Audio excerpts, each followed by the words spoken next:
پاکستان میں دہشت گردی کے دو محاذ ہیں، بلوچستان اور خیبر پختونخوا۔ ہم دیکھتے ہیں کہ جی بلوچستان میں جو دہشت گردی ہے اس میں جو ہے تنگ نظر قوم پرست جو ہیں وہ ملوث ہیں، ایک طرح کی انسرجنسی جاری ہے، اور جبکہ خیبر پختونخوا میں ٹی ٹی پی جو ہے وہ ذمہ دار ہے دہشت گردی کی۔ اور ظاہر ہے کہ ان دونوں جو صوبے ہیں یہاں پر جو دہشت گردوں کے یا عسکریت پسندوں کے اہداف بالکل مختلف ہیں، ان کے فلسفے میں جو ہے وہ بڑا فرق ہے، اور اسی لیے جو بعض ماہرین کہتے ہیں کہ ان سے نمٹنے کے لیے جو ٹول کٹ ہوگی وہ بالکل جدا جدا ہوگی۔ یقیناً یہ بالکل اس بات کا امکان ہے کہ بعض اس کے اوپر جو ہے یہ لوگ تعاون بھی کرتے ہوں کسی نہ کسی سطح کے اوپر، لیکن ان کے کیونکہ ٹارگٹس مختلف ہیں تو ان سے نمٹنے کا طریقہ بھی ان کے نزدیک مختلف ہونا چاہیے۔ ابھی ہم نے پروگرام کے پہلے حصے میں کچھ بلوچستان پہ بات کی، اس حصے میں ہم ذرا فوکس کریں گے خیبر پختونخوا پہ۔ ہمارے ساتھ موجود ہیں محترم شیر افضل مروت صاحب، خود ان کا تعلق جو ہے دہشت زدہ جو علاقہ ہے لکی مروت اس کے آس پاس ہم نے دیکھا بہت دہشت گردی ہوئی ہے، تو اس سے ہے۔ ان سے پوچھیں گے کے پی کی صورتحال کیا ہے، اور آج انہوں نے اس حوالے سے قومی اسمبلی میں بڑے کچھ چند بنیادی نوعیت کے سوالات بھی اٹھائے ہیں۔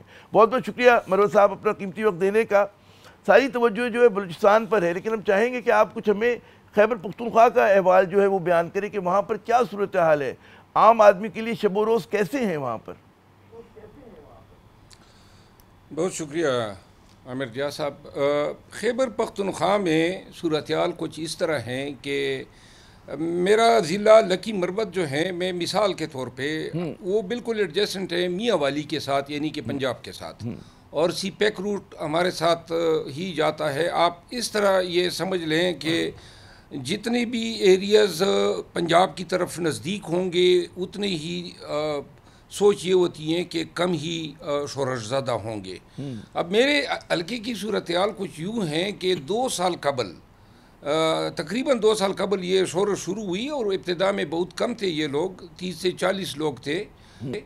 تو اس کو کیٹر کرنے کے لیے فوجی دستے آ گئے تقریباً 6 سے 7 ہزار، اور 40 لوگ تھے۔ 2 سالوں میں بہت ساری شہادتیں ہوئی، فوج کی، پولیس کی اور سیویلینز کی میرے حلقے میں، میرے ضلع میں، اور دہشت گرد بھی جو ہیں ملیٹنٹس وہ بھی مارے گئے، لیکن تناسب جو ہیں وہ بہت زیادہ ہیں سیکیورٹی فورسز کا۔ اب میرے حلقے میں صورتحال یہ ہیں کہ شام کے بعد نہ پولیس پھر سکتی ہے نہ عام آدمی نکلتا ہے، اور یہ صورتحال ہیں گزشتہ تقریباً 1 سال سے۔ اور یہی صورتحال لگ بھگ ڈیرہ اسماعیل خان میں ہے، ٹانک میں ہے، وزیرستان میں ہے، ساؤتھ میں، نارتھ میں بھی ہیں، بنو میں بھی ہے، کرک، اب جدید شورش وہاں پہ شروع ہوئی ہے، اور اس کے بعد اب کوارٹ جو ہے یہ اس کی طرف بھی بڑھی ہے۔ اچھا، اب سوال یہ پیدا ہوتا ہے کہ چنار جو ہیں وہ تو جی میں ہی پوچھ رہا تھا کہ چنار ہاتھ سے نکلا ہوا ہے۔ اچھا، اب سوال یہ پیدا ہوتا ہے کہ پاکستان نے یہی جنگ دہشت گردی کے خلاف اپنی کہتے ہیں زور بازو پہ جیت لی تھی، تقریباً جیت لی تھی، پاکستان کو پاک کر دیا تھا، ہمارے یہاں بہت دہشت گردی کے واقعات میں کمی ہوئی تھی۔ کیا وجہ ہے، آپ کا کیا تجزیہ ہے کہ دوبارہ سے اس کہتے ہیں نا فریت نے دوبارہ سر اٹھا لیا ہے؟ وجوہات تو 4-5 وجوہات ہیں۔ پہلی وجہ جو ہیں وہ افغانستان کی حکومت کے ساتھ جو ہیں ہمارے تعلقات کا خراب ہونا ہے۔ وہاں امارت اسلامی کی حکومت ہے، طالبان جو ہیں وہ ٹی ٹی پی، وہ وہاں پہ ٹریننگ بھی حاصل کرتے ہیں، وہاں ان کو لاجسٹک سپورٹ بھی ملتی ہیں، اور بنیادی طور پر ایک جیسی تنظیم ہم اگر ان کو کہیں آج کل کے حالات میں، پہلے ان کے درمیان اختلافات بھی ہوتے تھے۔ دوسری جو وجہ ہے، اگر یہ تعلقات ٹھیک ہوتے تو شاید، اور اگر افغانستان ہماری مدد کرتا تو یہ کراس بارڈر جو انٹروژن ہے یہ بھی نہ ہوتی، اور دوسری بات یہ ہے کہ بہت سارے ٹی ٹی پی کے لوگ جو ہیں وہ ان پہ اثر انداز بھی ہو سکتے تھے اور قائل بھی کر سکتے تھے۔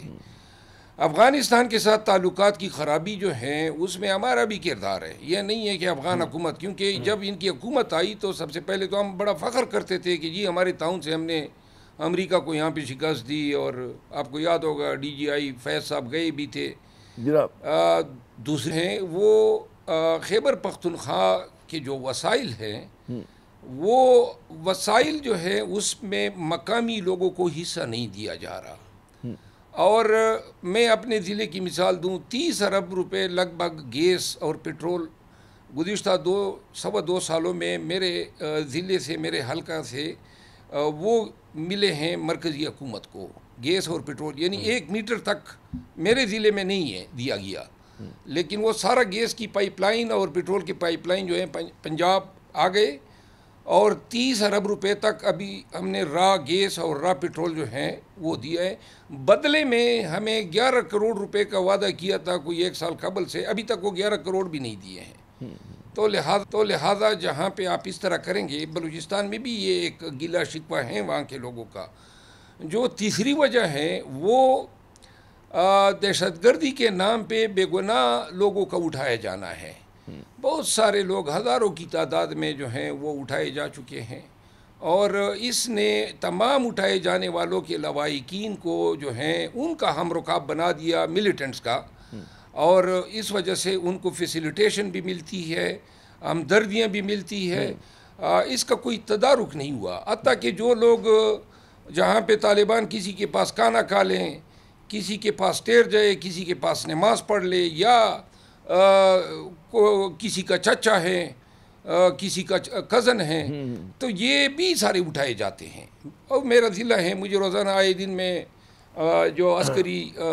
لوگ ہیں ان سے بھی بات کرتا رہتا ہوں بے گناہ لوگوں کو چھڑانے کے لیے۔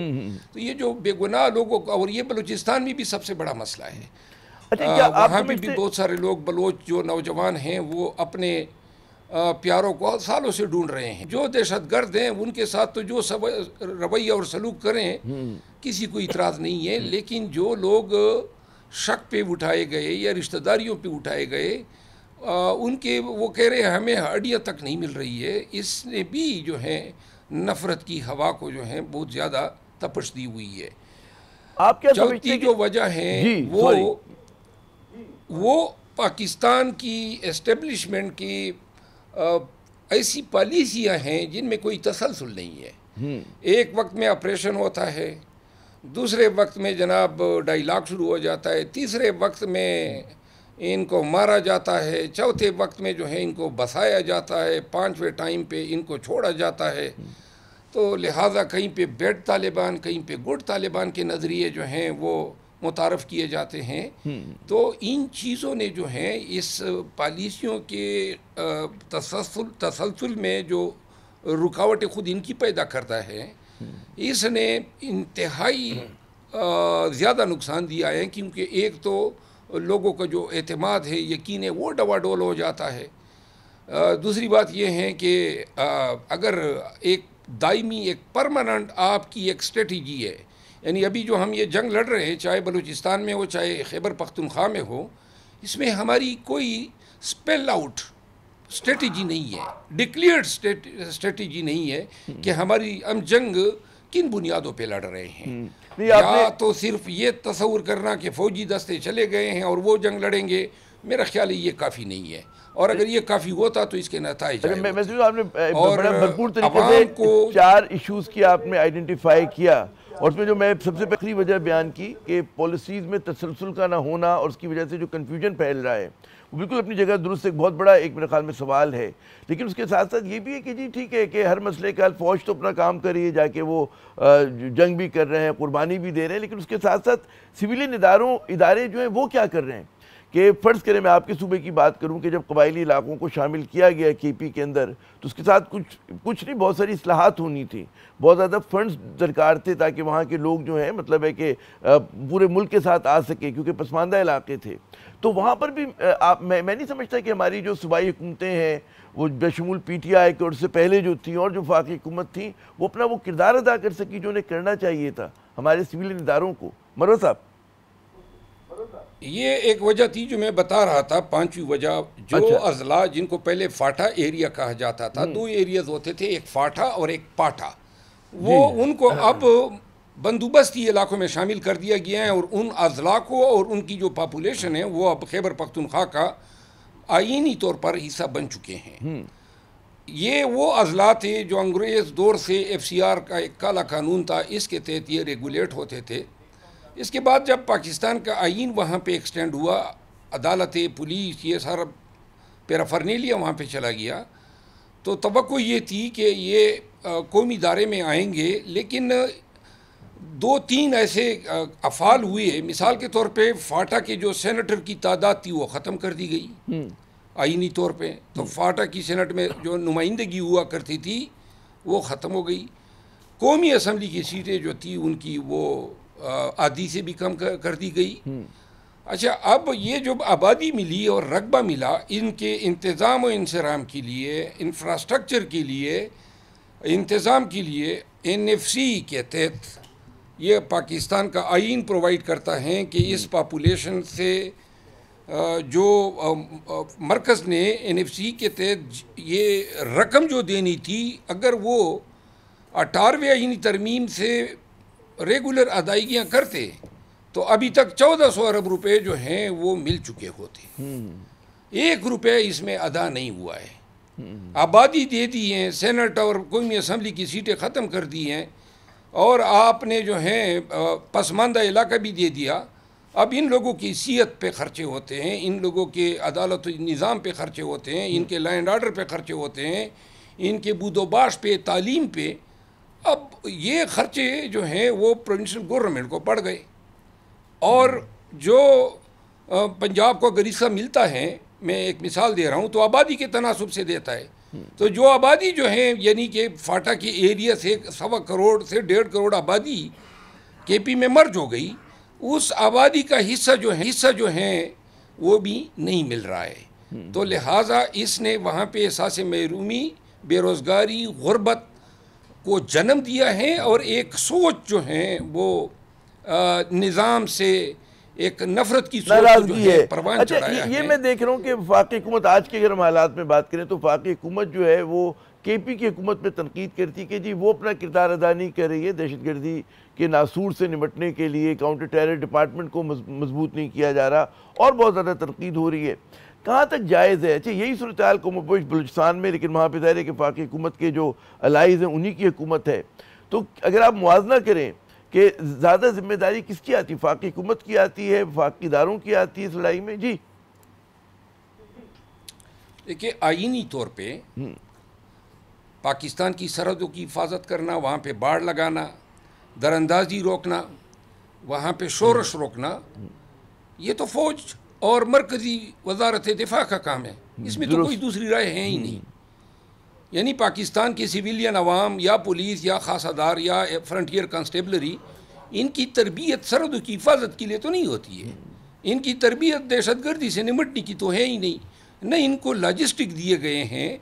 جو لاجسٹک جو ہیں وہ عسکری فورسز کے پاس ہوتی ہے۔ تو لہٰذا یہ توقع رکھنا کہ یہ ان کا کام ہے،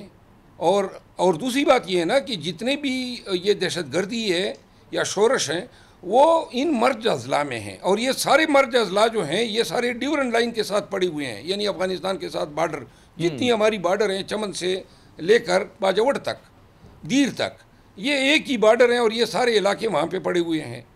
تو لہٰذا ان تمام سرحدی علاقوں کی عملداری جو ہیں وہ کئی دہائیوں سے فوج کے پاس ہے۔ تو وہاں کن کو جانا ہوتا ہے، ٹریڈ ان کے پاس ہے، کن کو آنا ہے، کن کو جانے دینا ہے، حتیٰ کہ وہاں پہ سویلین جو پرسنال ہیں وہ کوئی بھی کام جو ہے بغیر عسکری افسران کی اجازت کے نہیں کر سکتے۔ اچھا مجھے بتائیے، کیونکہ ہمارے سیگمنٹ کا وقت ختم ہو رہا ہے، یہ بتائیے کہ یہ بہت زیادہ تنقید ہو رہی ہے، آپ جو ہے گزشتہ PTI کی حکومت جو تھی اس نے بہت سارے طالبان کو چھوڑا، اور جناب مطلب ہے یہ کہا کہ زنجیر ٹوٹ گئی۔ آج بھی وہ وزیر اعظم صاحب اپنی اجلاس کے بعد تقریر میں انہوں نے یہی کہا۔ کتنا بڑا فیکٹر ہے یہ؟ اور آپ کیا سمجھتے ہیں کہ علاج جو ہے وہ صرف کیا یہی ہے کہ جی طاقت کا استعمال کیا جائے، یا کہیں پر ہمیں گفتگو بھی کرنی چاہیے، افغان طالبان سے بھی بات کرنی چاہیے، جو کہ ماضی کی ہماری پالیسیز رہی ہیں، اور بعض اوقات جو ہے لوکل لیول کے اوپر بھی تھوڑا سا گفت و شنید ہونی چاہیے، یا صرف جو حل ہے وہ یہی ہے کہ جی آپ آپریشن کریں، لڑتے رہیں؟ جی سب سے پہلی ضرورت ہے افغان حکومت کے ساتھ جو ہیں روابط قائم کرنے، اور CM KP علی امین خان نے جو ہے تجویز دی ہے کہ وہاں پہ جرگہ بھیجا جائے، تو لہٰذا بغیر جرگے کے ہمارے تعلقات جو ہیں ٹھیک ہونے والے نہیں ہیں، خصوصاً KP کے لوگوں کی وہاں اس میں پارٹیسپیشن ہونی چاہیے۔ دوسری جو آپ نے بات کی ہے کہ پی ٹی آئی کی حکومت پہ ذمہ داری ڈالی جا رہی ہے. دیکھیں یہ ایک انٹلیکچول ڈس آنیسٹی ہے. اس وقت کی اسٹیبلشمنٹ باجوہ اور فیض انہوں نے فیصلہ کیا. کیوں یہ فیصلہ کیا یہ تو شاید تاریخی بتائے گی کہ ہم نے 40,000 لوگوں کو لا کے بسانا ہے. اور یہ فیصلہ انہوں نے پی ٹی آئی کی حکومت کے تھرو نہیں کیا. انہوں نے پارلیمان کی سیکیورٹی کمیٹی کو بریفنگ دی جس میں جے یو آئی, نون, پیپل پارٹی